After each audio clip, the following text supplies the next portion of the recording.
one of the hippest pastimes, rapidly growing in popularity. It's even being credited with helping lift the New York City economy. It might be hard to believe, but we're talking about bowling.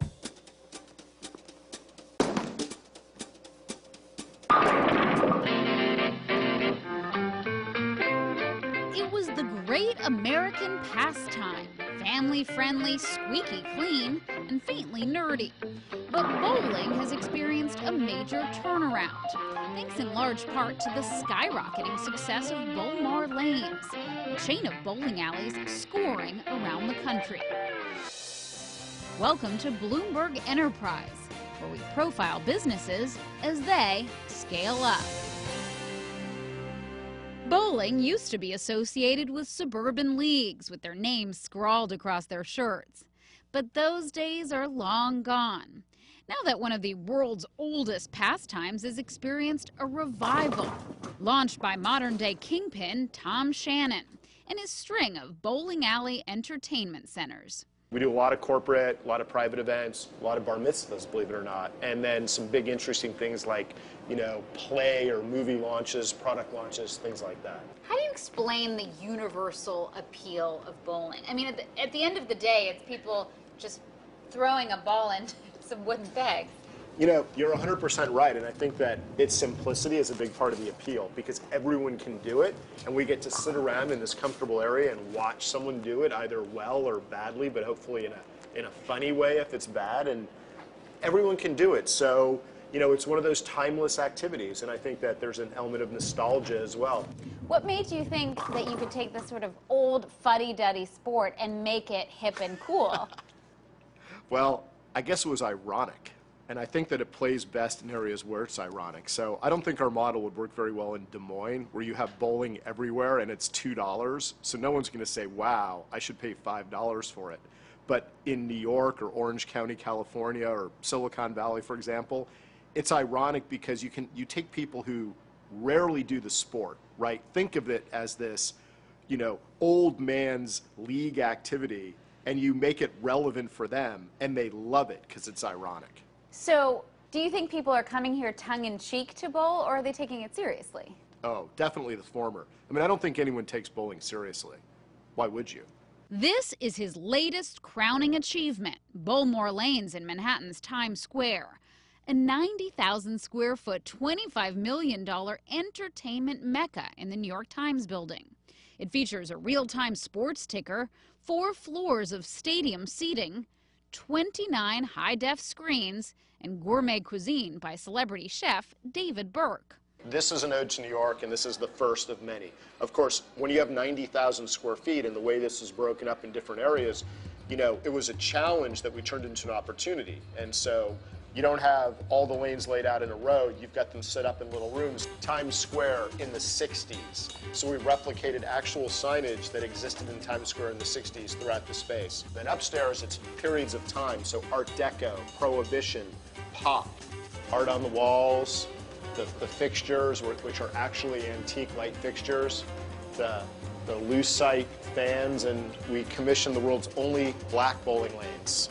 You have Chinatown, heavily themed, Coney Island, and Central Park. The Stadium Grill, we'd never done a big dining facility like this, so we enlisted the help of celebrity chef David Burke. Food's great and innovative and quirky. How much does it cost to open up one of these massive high-end bowling alleys? The one you're sitting in cost about $26 million. Oh. What kind of revenue are you seeing? It's pretty good. It's pretty good. Can you tell us? A range. 15 to 20 million. Per bowling alley? Well, for this one. Yeah. Yeah. It varies. I mean, you go from a very small unit in Bethesda to this, and it's a very different revenue model. But, I think what's more interesting is returns. So the model generates a 35 to 40% return on equity. And how do you break that down?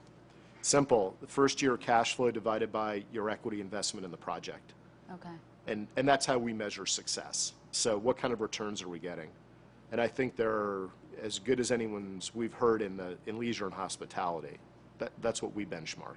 And we define our business very simply. We say we're in the business of cost-effectively creating customer evangelists. Simple. And so it's about happiness. You know, people come here and we manufacture happiness. And so you need... It's ambitious. Well, maybe, or incredibly simple. I mean, isn't that sort of what business is in the business of doing? Like, if your product doesn't delight, like, why do you exist? We don't serve any need. I mean, I suppose there's a societal need for recreation, but you can do that in a lot of ways, right? We see the customer experience as starting with the design, and then the product offerings, the food and the beverage, et cetera, and then, of course, the service. They all three ideally weave themselves together so that you come in and you just have a great time, and you tell your friends, and you come back. So if it's all about delight, what are your most delightful aspects? The beauty of bowling is that anyone can do it. It doesn't require any particular skill set. So you can bowl a 30 and have as great a time as someone who bowls a 250. So there's a real philosophy behind it.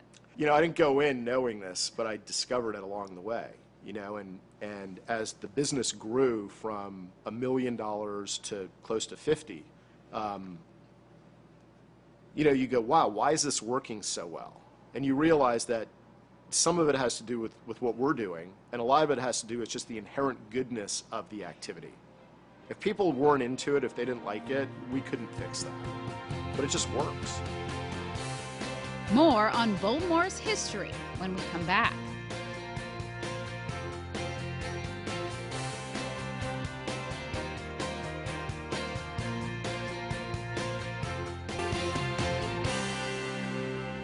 Bowling's rebirth dates back to 1994. Tom Shannon was a recent MBA grad looking to start his own business. He was at a birthday party at the original Bowlmor Lanes in New York City's Union Square, a 50-year-old business that was slowly crumbling. I got invited to a party there. I was living on the Upper East Side. I had no idea where University Place was. I pulled out this little tourist map and I went down, and I came into this thing that I can only characterize as a glorious anachronism. You know, 40,000 square feet, everything was either fake wood paneling or painted gray. You know, it was completely unique in New York, so I fell in love with it. Took a while, but 3 years later I was able to buy it. And being completely broke, the deal was 3,000 down, 2 million borrowed. No, wow. Yeah. How'd you get that deal?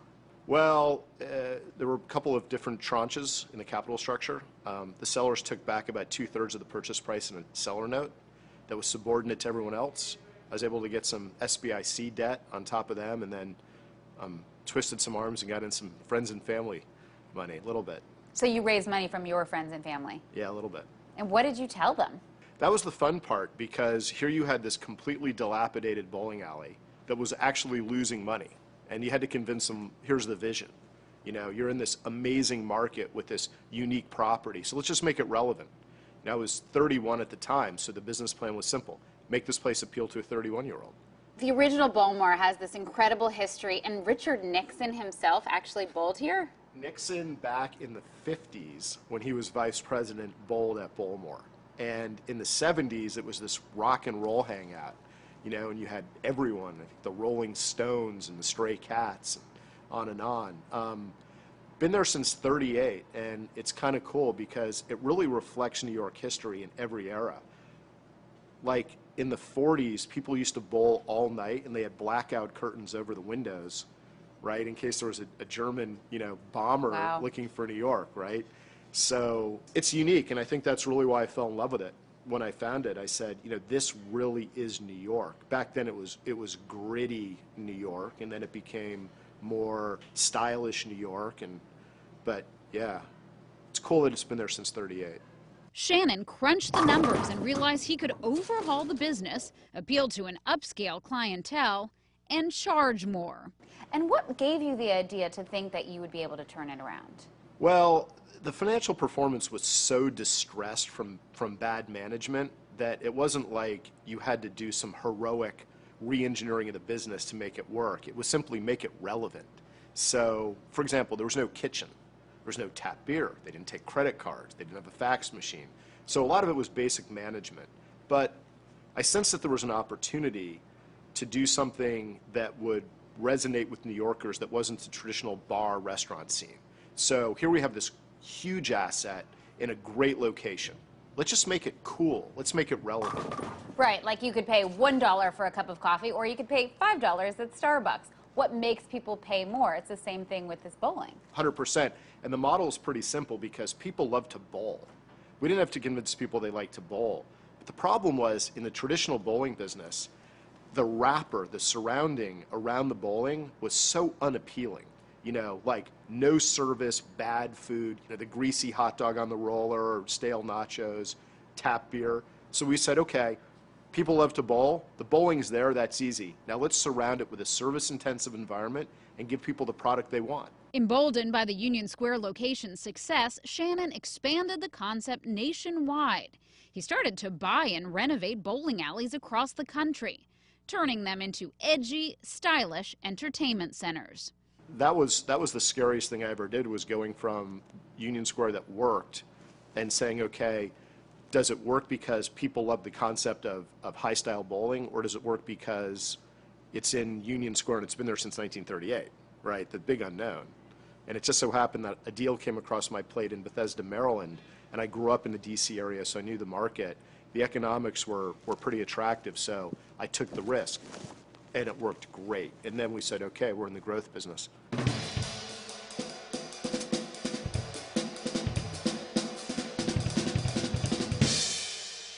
So how is this venue different from your other ones around the country?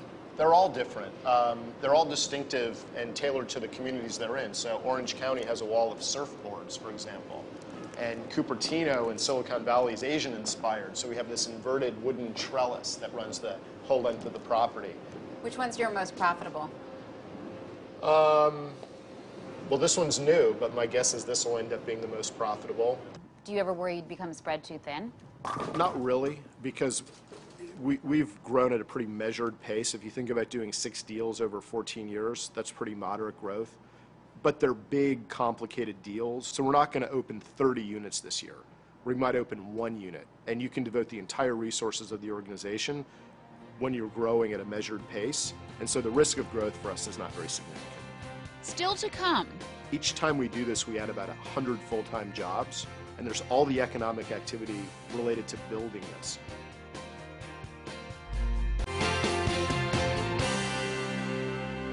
Bowlmor Lanes estimates the revenue from its Times Square operation alone is near $20 million. But in a way, it's this fabulous revenue model because even though they cost a lot to build, the bowling alleys sort of operate themselves. There's not a lot of overhead. Yes and no. I mean, there's no variable cost to a game of bowling, so the economics of the sport are quite attractive, but there's a lot of fixed costs. I mean, you don't even want to know what the rent is here, right? And plus, you need a lot of management to be able to execute at a high level. So it's a good economic model, and it generates good returns, but you have to be very selective where you do it. And one of the big takeaways is that one of our core values is great design, and I love design, but what we've found is that the customer isn't willing to pay for design at the margin. So if you look around here, there's a tremendous amount of design detail. The reality is the customer doesn't notice a lot of it, and so you have to be really prudent in how you deploy capital because you're not going to get paid for those incremental dollars beyond a certain point. Interesting. They may not notice every little detail, they just know they like it in general. Right. Let's just say that the difference between our model and the traditional bowling model is you could build a traditional bowling alley for $5 million. You could build one of our typical prototypes for about $8 million, and the only difference between the 5 and the 8 is design, because all the infrastructure is the same, right? So how much more is the customer willing to pay for all of that design? That's the calculus. Now, you must have had a lot of roadblocks, stumbling blocks along the way. What were some of them? Capital. You know, every time you need capital, it's you're going begging, and you think you outgrow that at some point, and I'm sure you do, but we've never. You haven't done it. We haven't reached that point yet, and it's a problem for society because we have a demonstrated model that works and generates good returns. More importantly, each time we do this, we add about 100 full-time jobs, and there's all the economic activity related to building this. So we spent $26 million in the local New York economy on labor and stuff to build this. We pay big rents, we pay enormous sales taxes, property taxes, all that other stuff. hugely beneficial for society when we open a property. Cost of capital at this point is probably so high that I won't do another project until the cost of capital comes down. Where do you get the capital from? I mean, you have to generate it out of cash flow at this point. For us, at this point in our cycle, the calculus is, do you reinvest those proceeds and continue to grow, or do you pay down debt? If your cost of debt is high enough, you have a zero risk, high return simply by paying down debt. Is that good for society? No. Is it good for your business? Probably yes. Is it interesting, fun, and sexy? Absolutely not. But that's the cycle we're in. Who have some of your investors been in the past? Oh, I mean, we have a private equity firm that owns about 30% of the company, and they've been a great partner. And we've had a lender, you know, for about the last 8 years. But there was one very public stumble. It was disclosed Yasser Arafat had invested in the company. The Jewish community in New York was up in arms. Tom Shannon says the whole thing was misreported, a giant misunderstanding. But he still gave back the money. Wasn't Arafat. What happened was, back in the Clinton days, the U.S., the European Union, and Israel put money into a Palestinian pension fund for the purposes of Palestinian nation building. So it was basically the Palestinian Social Security Fund that had invested in a number of funds around the world, including in this fund in Virginia. The transaction was blessed by the State Department and the Department of Treasury on 2 different occasions. That money ended up in our company. Some of the money. It was a big fund, a small part ended up, along with, as I said, 2 U.S. billionaires and an investment bank. So the story was completely misreported. It blew over, and I don't think it caused us much more than a little bit of heartburn and stuff like that. Turns out there was nothing nefarious or illegal about this in any way, but, you know, it's a question we've had to answer.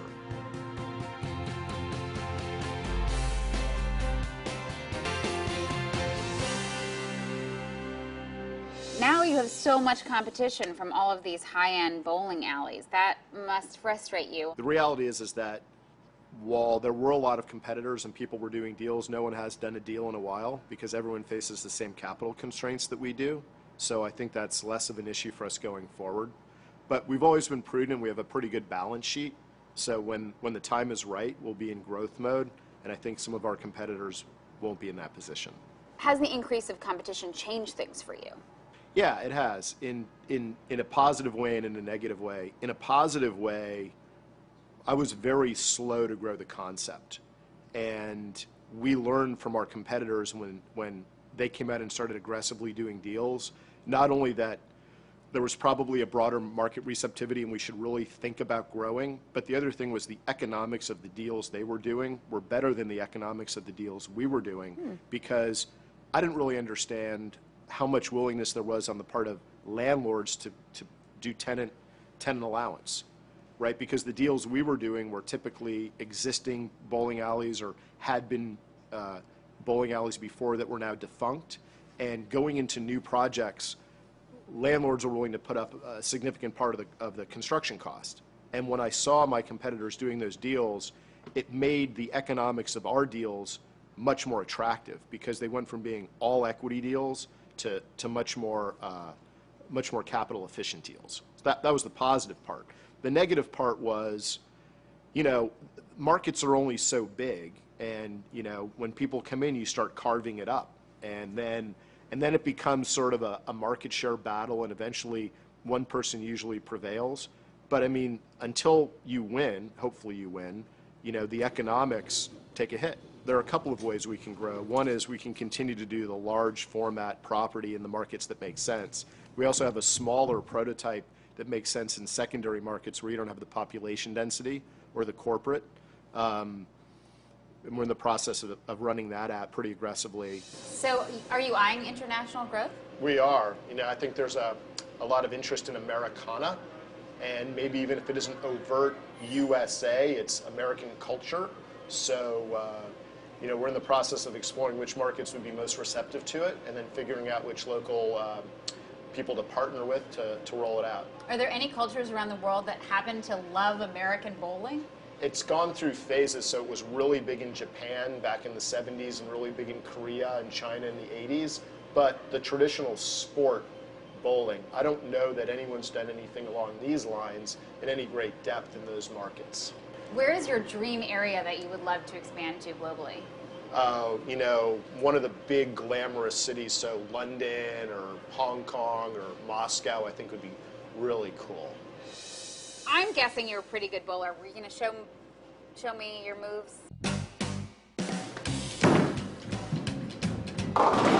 Do you have any tips for a novice bowler?